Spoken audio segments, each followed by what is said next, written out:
hoje. Vamos lá então, parágrafo 139, estamos falando sobre o diálogo, a importância do diálogo na vida do casal, no matrimônio.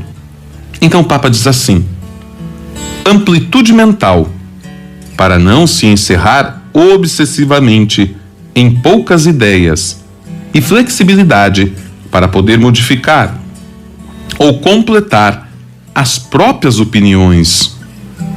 Veja só, flexibilidade, amplitude mental. Por quê? Porque no diálogo nós precisamos estar abertos e devemos também estar prontos para, se for o caso, até modificar as nossas opiniões. Quando nós nos damos conta de que o diálogo é esta troca, onde o outro tem opiniões diferentes, não tem nada de errado eu estar aberto a mudanças. Se o outro acrescenta, se o outro traz algo de bom, é um gesto de sabedoria e de humildade dizer: concordo com você, que bom que você me ajudou, vou mudar de opinião. Também, por outro lado, se não concorda, também há possibilidade de uma troca de ideias. Isso é diálogo. O Papa diz: é possível que do meu pensamento e do pensamento do outro possa surgir uma nova síntese que enriqueça ambos. A unidade a que temos de aspirar não é uniformidade, mas unidade na diversidade, ou diversidade reconciliada. É este o passo que nós queremos dar. É ali que nós queremos chegar, numa síntese de ideias, numa unidade que não é uniformidade. Neste estilo enriquecedor de comunhão fraterna, diz o Papa, seres diferentes encontram-se, respeitam-se e apreciam-se, mas mantêm distintos matizes e acentos que enriquecem o bem comum.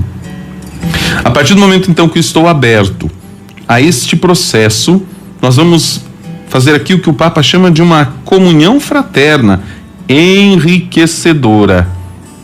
Nós vamos enriquecer a nossa comunhão, vamos enriquecer a nossa vivência, a nossa fraternidade, porque podemos dialogar respeitando-se, apreciando-se mutuamente. Temos de nos libertar, diz o Papa, da obrigação de sermos iguais. Não precisamos ser iguais. Também é necessária sagacidade para advertir eventuais interferências a tempo, a fim de que não destruam um processo de diálogo. Às vezes acontece, né? Achamos que estamos indo muito bem na conversa, no diálogo, e de repente, pelo meio da conversa, acontece uma interferência. Um dos dois não entende a mensagem. Quantas vezes isso já aconteceu, né? E aí a pessoa vem aquela famosa frase: não foi bem isso que eu quis dizer. E aí a pessoa responde com aquela outra também famosa frase, né? Mas foi isso que eu entendi. Aqui nós chamamos de interferência ou ruídos na comunicação.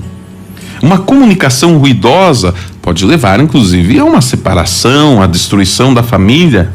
Mas, diz o Papa, é necessário, então, uma sagacidade para que este processo de diálogo não seja destruído.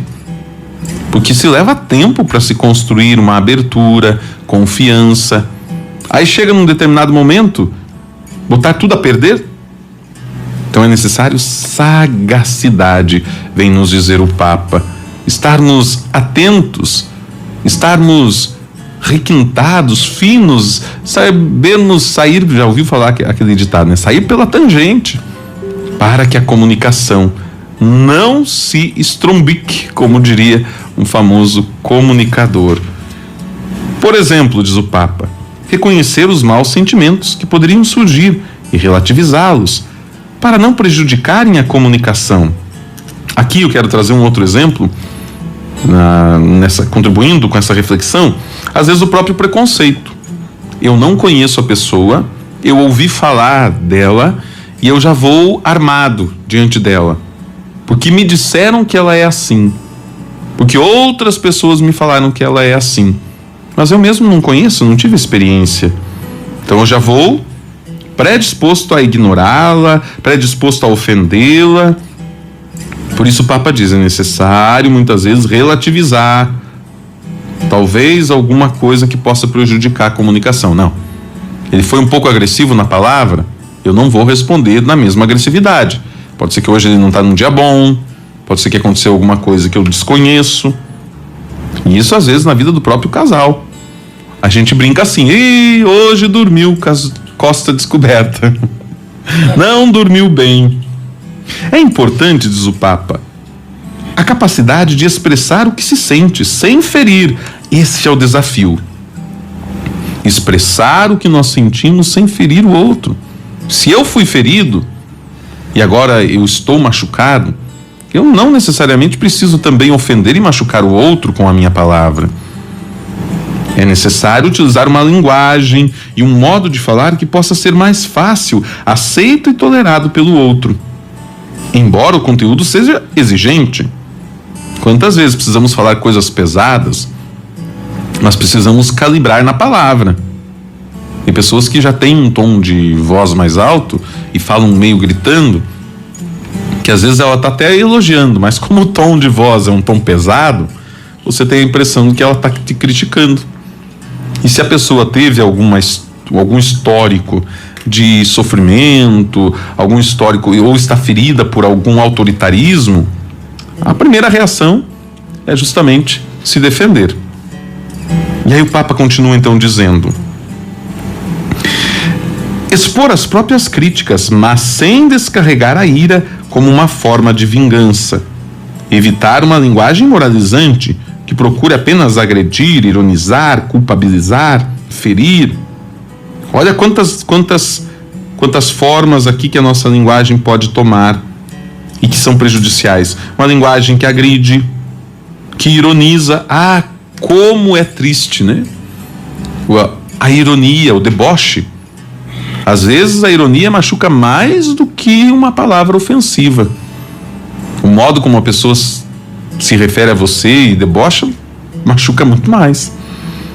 E tem pessoas que têm tendência a isso, né? Foram educadas assim e às vezes acabam nem se dando conta de que estão sendo irônicas. Culpabilizar, ferir. Quantas vezes o diálogo acaba sendo um diálogo que fere? O Papa continua: há tantas discussões entre o casal que não são por questões muito graves. Às vezes tratam-se de pequenas coisas pouco relevantes, mas o que altera os ânimos é o modo de dizê-las ou a atitude que se assume no diálogo. Este é o parágrafo 39, parágrafo longo, mas que nos ajudou uma ótima reflexão. Inclusive, eu gostaria de acrescentar aqui no final dessas bobagens aqui que o casal às vezes acaba se agredindo, ferindo por pequenas coisas, né? Coisas às vezes do dia a dia. Um copo que ficou lá na sala, que de repente alguém chutou, derramou no tapete. Água, leite, cerveja, quebrou o copo. E aí tá feita a guerra. Aquela toalha molhada que ficou em cima da cama e molhou a cama. E agora eu vou ter que dormir em cima do lado do colchão que ficou molhado. Ou tantas outras pequenas coisas que de repente o modo de nós nos referirmos e falarmos acaba sendo um modo agressivo. Então veja como o diálogo ele precisa de fato, como nós já falávamos outro dia, precisa de um tempo, e um tempo de qualidade. Precisa também criar um hábito, o hábito de dar esta real importância para o outro, estar aberto ao outro.